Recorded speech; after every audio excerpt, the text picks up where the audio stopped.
Now, Southern California's news leader, ABC Eyewitness News. Tonight at 11, a disturbing hatchet homicide investigation. 2 people dead, 2 others clinging to life with critical wounds. Crime scene investigators still on the scene tonight as loved ones gather to try to understand this explosion of violence. Eyewitness News reporter Tim Caputo live in Montebello where it all happened. Tim? And Mark, you see behind me, this is still a very active crime scene. These investigators have literally been here all day long. So have loved ones. They're on the other side of the crime scene down the street from where I'm standing after this unthinkable crime that left 2 people dead and 2 people fighting for their lives tonight. A candlelight vigil just outside the police tape in Montebello as family and friends try to make sense of what happened here early this morning. I heard a male scream. He screamed and it sounded like ah. In the middle of the night, a terrifying noise echoed through this neighborhood. Just like banging, just psh, psh, psh. And I was like, oh my God, like what is that noise? Natalie Perez was still awake after 2 a.m. when strange and startling sounds were coming from an apartment complex across the street from her home on Lowhart Avenue. He screamed, he was like, ah, and he had said some words, and that noise, it went away within those like 3 minutes. I was just, very cautious hearing. I was like, what should I do? When officers arrived, an equally troubling discovery. 2 people dead in an apparent murder-suicide that may have involved a hatchet. That weapon just feet away from a man who was found dead in the back parking lot. That's who police are calling the suspect. After Montebello police discovered his body, they searched the complex, and officers found 3 people who had just been attacked inside an apartment. An 18-year-old man was dead, a woman and young girl also inside with severe head injuries. Neighbors believe it was a family of 4 who lived here, but didn't know much about them. There were good people there. While police have yet to confirm the relationship of the 2 men who died and 2 women who are now in critical condition, they're investigating this as domestic violence. Those who woke to a street full of police and news of the violence are stunned. I was just looking for my dog, but I have no idea what happened down there. Our street is pretty quiet. For Perez, who started her day hearing the screams of a horrific attack, she's grateful she trusted her instinct to stay inside and call 911 instead. I didn't get the courage to get up and look out the window. I was honestly really scared. Of course, it is still early in this investigation. These investigators still out here gathering evidence, but they say there is no threat to the public. They believe the suspect is dead in this case, but to this point, no names have been released. We're live tonight in Montebello. Tim Caputo, ABC 7 Eyewitness News. Tim, thank you. New tonight at 11 is a brazen Burbank butt-sniffing bandit back at it. Burbank police say the same crouching creeper they first encountered in 2021 has been arrested again. This video is from a similar case we reported on back in 2023. Burbank police identify the man as Khalees Crowder. Detectives say they responded Tuesday to a report of a suspicious person loitering in the women's department in Nordstrom Rack in the Burbank Empire Center. When they got there, the man was already gone, but he was soon spotted inside the nearby Walmart. Police say they watched him on Walmart surveillance cameras as he entered the women's clothing section. That's where police say they witnessed Crowder crouching near a woman and sniffing her. They arrested him, on charges of loitering with intent to commit a crime. His bail set at $100,000. New at 11, a Whittier man arrested for allegedly using dating apps to trick victims out of millions of dollars. The Department of Justice says 39-year-old Christopher Lloyd used sites like Tinder, Hinge, and Bumble for his dating scams. He's now facing 13 counts of wire fraud, accused of having romantic relationships with these victims, giving them the impression that he was rich. The DOJ says he would tell them to give him money and investments that have accumulated to more than $2 million. If he's convicted, he's facing up to 30 years in prison. Police in Irvine are charging a person with a hate-motivated attack after tracking him down from a video that went viral on social media. Hey, man, film me all you want. This video recorded just yesterday by a truck driver on Sand Canyon Avenue near the 5 freeway. Police say it shows 54-year-old Robert Tackett yelling at the driver, who's Hispanic. He follows the victim and shouts racial slurs before throwing a cup of hot coffee into the victim's window. Police say they saw the video online yesterday and they got in touch with the driver. They arrested Tackett this afternoon. This attack is terrible. If you come to Irvine and you cause trouble or you commit a crime, we're going to find you. We're going to work really, really hard to find you and arrest you quickly. And this case demonstrates that. Within less than 24 hours, we were able to locate this man, arrest him, and file charges against him. Robert Tackett is charged with a hate crime and aggravated assault. The Federal Communications Commission has approved the $8 billion acquisition of Paramount Global by Skydance Media. The deal includes the CBS Broadcast Network, Paramount Pictures, and Nickelodeon. Eyewitness News reporter Michelle Fisher live at Paramount Studios in Hollywood with more on this massive media deal. Michelle. Well, Mark, Paramount Global and Skydance agreed to this merger a year ago, and then over a lengthy regulatory review process that played out over 250 days before we got to today's FCC approval. All eyes on this major shakeup and the impact it could have on the rest of the entertainment industry. Tonight, the merger between Skydance Media and Paramount Global has been approved after a lengthy regulatory review. You're going to see a new place in Hollywood for David Ellison, the son of course, tech lord Larry Ellison and the founder of Skydance. They are planning on infusing some serious cash into Paramount, putting some new emphasis on the way they want the company to work. The Federal Communications Commission announcing today it had signed off on an $8 billion acquisition deal, which includes the CBS Broadcast Network, Paramount Pictures, and Nickelodeon. The FCC voting 2-1 along party lines. FCC Chairman Brendan Carr saying Americans no longer trust the legacy national news media to report fully, accurately, and fairly. It's time for a change. It's a game changer because it shows not only that an old, one of the most exalted studios in American history has now been taken over by essentially a small production company backed by a tech lord, but it also shows the reality of the media industry we work in, where tech has become the primary driving force here. FCC Commissioner Ana Gomez blasting the approval, saying after months of cowardly capitulation to this administration, Paramount finally got what it wanted. Unfortunately, it's the American public who will ultimately pay the price for its actions. This merger coming a week after CBS announced it was ending The Late Show with Stephen Colbert next May, citing financial issues. That cancellation announcement coming 2 weeks after Paramount, CBS's parent company, settled a lawsuit with the president over a 60 Minutes episode. It's unclear how the merger will eventually impact other programs like South Park, which was critical of the president during its 27th season premiere Wednesday night.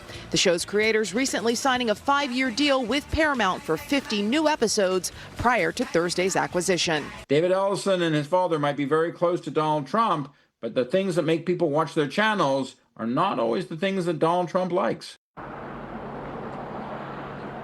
And lawmakers like Senator Elizabeth Warren vocal today calling this bribery. Dominic Patton, who you heard from, saying we could see some possible hearings on Capitol Hill, also some investor lawsuits possibly. So we will certainly be keeping an eye on what happens with this process as it plays out. We're reporting live tonight outside of Paramount Pictures. I'm Michelle Fisher, ABC 7 Eyewitness News. Michelle, thank you. Anaheim police say they have been able to track down the owner of these 2 dogs and save the animals from suspected abuse. Police say they've been searching the past 2 days, and thanks to people sharing this video, they were able to find the dogs today. Police say the dogs are safe and they are in the custody of Anaheim Police and OC Animal Care. And, quote, they got more belly rubs than they knew what to do with. Detectives say the case is still open, and when complete, it will be forwarded to the district attorney's office for review. Thousands of people in Altadena and Pasadena lost their homes in the devastating Eaton fire. Even with expedited permits, building a new home could take years. But some people have found a creative solution, and they're moving historic homes from other parts of L.A. and relocating them to their now cleared lots. Eyewitness News reporter Leanne Suter is live in Los Feliz with a closer look at the historic house relocation project. Leanne. Mark, the project takes homes that are set to be demolished or torn down and gives them a new life with those who have lost so much, Eaton fire victims. The home you see behind me here may not look like a home right now, but that's because it's been cut up into pieces ready to be moved to a new city and a new family. And so the second cut is right here above these cabinets. Evan Chambers is helping to dismantle this old historic house in Hollywood, saving every board, light, and tub to make it his new home in Altadena. I want my old home back, but I do really love this home, and the more I've kind of worked on it and been a part of tearing it down and to move, the more I've grown attached to it. Chambers and his family lost everything in the devastating Eaton fire, but thanks to the historic house relocation project led by Giving Architects, a piece of the past will soon be Chambers' home for the future. It's both saving a house from the landfill. It's keeping, some historic character within our greater LA area and bringing character back to neighborhoods that probably wouldn't have a way to do that in any other format.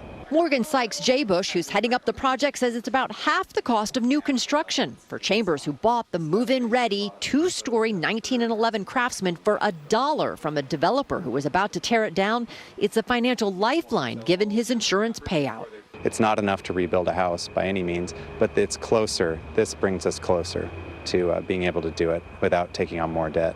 This 1910 Craftsman in Los Feliz is also being moved to Altadena. It's been cut into sections, ready for each piece to be transported by wide-load truck, a process that takes just weeks. We figured out a way to basically deconstruct it in a modular way so that it can move on regular streets. Then it will be reassembled, allowing residents to move into their new historic home in as little as 9 to 12 months, something Chambers says will help with the healing. Hopefully we'll get some sense of peace and comfort and security, and because all that's kind of been, taken away. Back live, another look. You can see this section of the house has been loaded onto the trailer. It is ready to go. The project says they expect to begin moving this section of the house in a couple of weeks as soon as they get their permits. They have identified more than 80 homes that they say are eligible throughout the area that could be torn down, or not torn down, that could be divided and moved to Altadena, again, giving all of those devastated homeowners a brand new house with a piece of the past. Live in Los Feliz, Leanne Suter, ABC 7 Eyewitness News. Leanne, thank you. Still ahead, the biggest comic book fanatics are in SoCal for the weekend. Entertainment guru George Pinocchio is in San Diego with the sights and sounds of Comic-Con. And the world remembering the legendary wrestler and larger-than-life personality, Hulk Hogan. And it feels so good, music lovers bidding farewell to one of the fathers of smooth jazz. Hi there, I'm Danny Romero in for Dallas Rains. Another cloudy night in some spots, but will it mean a cooler day tomorrow? I'll let you know a 7-day forecast is on the way.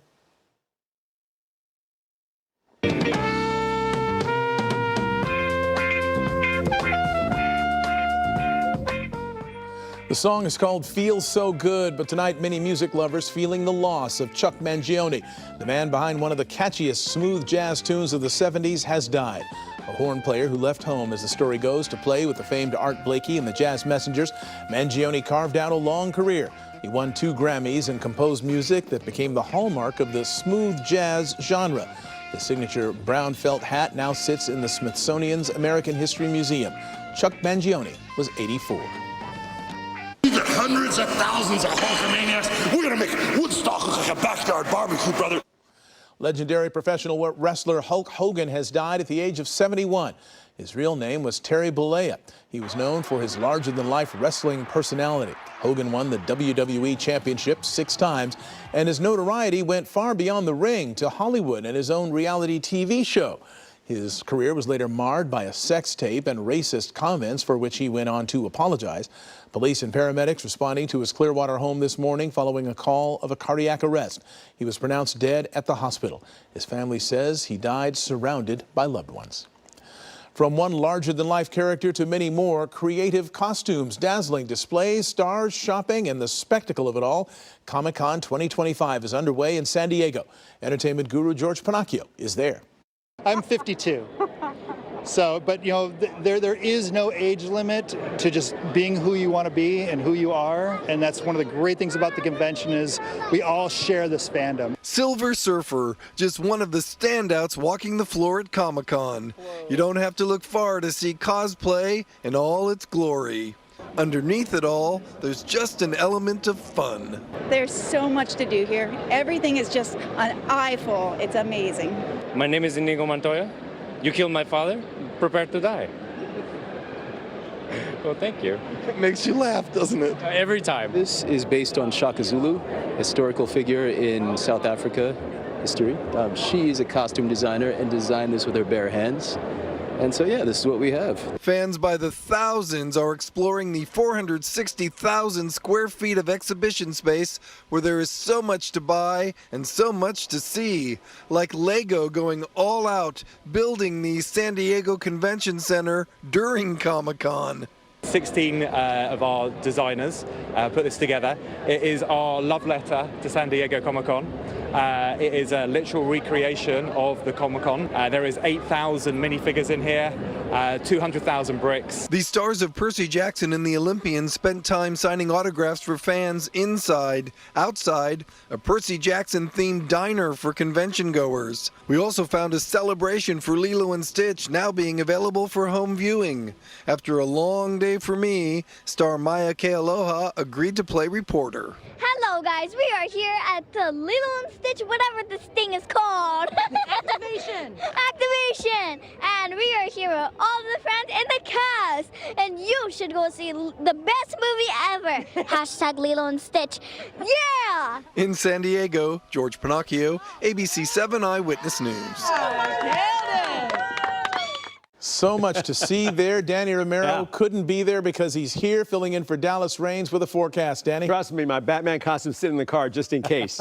Listen, I'm sorry, what a great day today and the last few days as we're having spring weather in the summer. And the reason for it is that marine layer is showing a great shot of this. Right about sunset tonight, we're seeing the clouds moving back in around the coast, around the Malibu coastline. So once again, it's that marine layer that cools us down on the coast, inland spots as well. Now we check in live from Malibu, looking back over towards Santa Monica, the pier, and a great shot of it all lit up, looking nice here for a Thursday night. And it's cool, 62 degrees the temperature there. Inland spots, you get a little more warmth during the day. At nighttime, we're all just on the chilly side, 66 for Burbank right now. How about checking into Orange County? Irvine looking good too. Also on the cool side, 65 degrees right now. The air quality with those cool temps stays right here, good to moderate all around, and that's certainly good news. What's working for us now is this trough of low pressure, just kind of staying in place right now, but we're watching the next weather maker right there. That's that ridge of high pressure. It turns everything around. So with that low in place, it goes counterclockwise, the circulation with that air. So it pushes onshore all that cool marine air and keeps our temps down because it goes to the inland spots as well. But when that high pressure moves in right around Sunday or Monday, we turn everything around. Now we go high pressure clockwise motion, pushing away that sea breeze to just the coast. So those inland spots starts to heat up earlier in the day and the temps rise up. I'll show you how much here in that 7-day forecast in just a second. Overnight, we're going to go 50s and 60s in most spots. Once again, a little bit chillier. If you're up in the mountain spots, Big Bear gets down to 39 tonight. So tomorrow, it's another day of very mild spring kind of numbers. And yeah, the calendar does say July, but only 86 in San Bernardino. And that 103 in Palm Springs, about 10 degrees under what it should be this time of year. Look at this, 79 in Glendale, barely in the 80s in Pasadena and Covina. The coast stays cool, 71 for Redondo Beach, 70 for Malibu. So look ahead. AccuWeather 7-day forecast for LA Metro and for Orange County. There's those numbers below average, 70s all the way through the weekend, but then starting to warm up. 78 for your Sunday, 80 Monday, 83 about where you should be on Tuesday. Then let's bump up a couple more numbers. 85 to 84 for your Wednesday, Thursday through the Basin. Valleys, Inland Empire, look at this. 80s for the highs into the weekend, but Sunday into Monday now back where we should be. 87 jumping up to 90, even as warm as 93 by midweek next week. The beaches stay on the cool side. Marine layers there every day to start. So only get to 72 on Sunday, but by Tuesday, Wednesday, look at that, 75, 76 at the beaches. Mountain spots, you're above the clouds. You just get sunshine and mild numbers there too. 70s for a couple of days, then warming up to the 80s all of next week. Now the high desert, here's the real difference. We're talking 80s for the high desert, and we're talking low desert Palm Springs, barely into 100 for a couple of days. But by Monday into Tuesday now, back where we should be, nudging towards 100 in the high desert, and Palm Springs, look at that, 110, 111, summer heat. But not till then, Mark. Not till then. Yeah. We can wait. You got it. Thank you, Danny. Yeah. Still to come, the final message from a former congressman caught in scandal before he heads to prison, and President Donald Trump's new order taking aim at student athletes and those big money NIL deals. It's all ahead. Goodbye, everybody. Happening tomorrow, former Congressman George Santos will report to federal prison beginning his 7-year sentence for a series of fraud schemes. Santos was convicted for wire fraud and aggravated identity theft. He said his final goodbyes tonight on social media via stream. And when asked if he would receive a pardon, Santos said the only person who can answer that question is Donald Trump. President Trump did sign an executive order today to preserve college sports opportunities and preventing college athletes from becoming professionals. His order sets out specific guidelines for preserving athletic scholarships based on an athletic department's annual revenue. The order states that Secretary of Education Linda McMahon should use future federal funding decisions to force schools to abide by the administration's policy. Rams training camp is in full swing. Rob Fukuzaki up next with sports. The Rams' newest defensive star challenging the Rams' greatest defensive player. Rob Fugasaki joining us with more. Rob. That's right, going after the greatest of all time. The second day of Rams training camp, Mark, edge rusher Jared Verse explained he learned a couple of life lessons in the offseason. Iron sharpens iron. And be careful what you wish for. The 2024 Rams first-round pick, Jared Verse, with a great rookie campaign, leading the National Football League in pressures with 88, including 4.5 sacks, helping him earn Defensive Rookie of the Year. During the offseason, the young man was feeling himself. He even called out the greatest defensive player ever, Aaron Donald, for a workout. Donald answered the call. Verse is known as V8, but his engine ran out of gas during his workout with AD. His wife came in laughing at me. I told her to call the police. I'm dead serious. Like, I'm not even joking. I'm dead serious. I told her to call the police. She wouldn't do it. I tried to lie and say my mom was at my house and I had to go let her in. He told me to give my keys to his management or assistant or something. They would go let my mom in. So I wasn't leaving. Finished the workout. I'm like dead tired. I'm exhausted. I had a plan to go jump in the sauna afterwards. Didn't happen. Had plans to watch film. Didn't happen. Went home and I didn't work out for another day and a half because I couldn't move my body. Wow. Now to baseball, the Angels hosting the Mariners. Yusei Kikuchi cruising until 2 outs of the 5th inning. Julio Rodriguez takes that offering over the wall in right time. The game at 1. Couple of batters later with a man on. Randy Arozarena goes yard. A 2-run shot gives Seattle the first lead of the game at 3-1. 7th inning. Angels looking to rally a couple of men on. Zach Neto singles till that brings home Luis Rengifo. Makes it a 1-run game. But in the 8th inning, the Mariners get that run back courtesy of Jorge Polanco's solo shot. 4-2 the final. The Angels lose their 4th straight game. Now to the W. The Sparks seem to hitting their stride as they put up an offensive show against Connecticut. De'Erica Hamby, an efficient 8 of 9 from the field, 20 points. Go along with the 11 rebounds. L.A. up 1 at the half, but dominated the second half, outscoring the Sun by 14 points. Kelsey Plum knocking down 10 of 15 shots, a game-high 30, and the Sparks win their 4th straight game. Of course, the Dodgers had the day off, Mark. They begin a 9-game road trip beginning in Boston tomorrow and over the weekend. San Diego lost tonight, so it's now a 5-game lead in the West. Okay, still in the lead. Yep, that's good. Rob, thank you. Jimmy Kimmel Live is just 4 minutes away, and we have a preview coming up.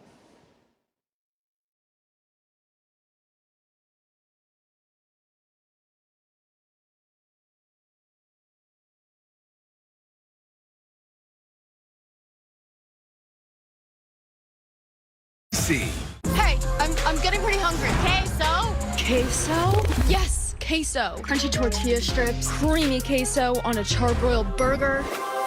Okay, so that's hot. Get the new Queso Crunch Combo with fries and a frozen drink, just $9.99.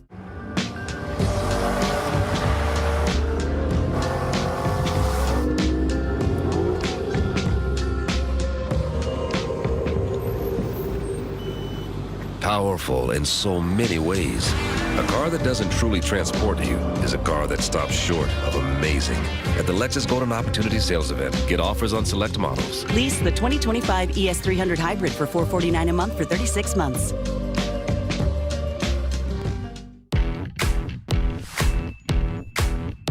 Are you ready for the ultimate entertainment experience? Spectrum is bringing together the streaming apps you love. Plus, live TV for sports, entertainment, and news. All in one place, across your devices. So no matter when or where you are, it's all here. Spectrum. Need to buy a car soon? Want to save money? Then check out the Cerritos Auto Square, America's largest auto mall. We have 24 dealerships and all the top brands in one easy location, right here in SoCal. And here's the secret. These dealers sell more cars than anyone because they have low prices. And they can actually afford low prices because they sell so many cars. 1 million car buyers chose us. They started at CerritosAutosquare.com. Cerritos Auto Square. Carl's Jr.'s got a new frozen blue sourberry and frozen strawberry lemonade? Sweet or sour? Sweet or sour? Get a free frozen drink with any purchase on the app. Only at Carl's Jr. I'm John Morgan of Morgan & Morgan. For over 35 years, we've battled against insurance company giants, and we've won a lot. Injured? We became the largest injury firm in the world for a reason. There's only one Morgan & Morgan.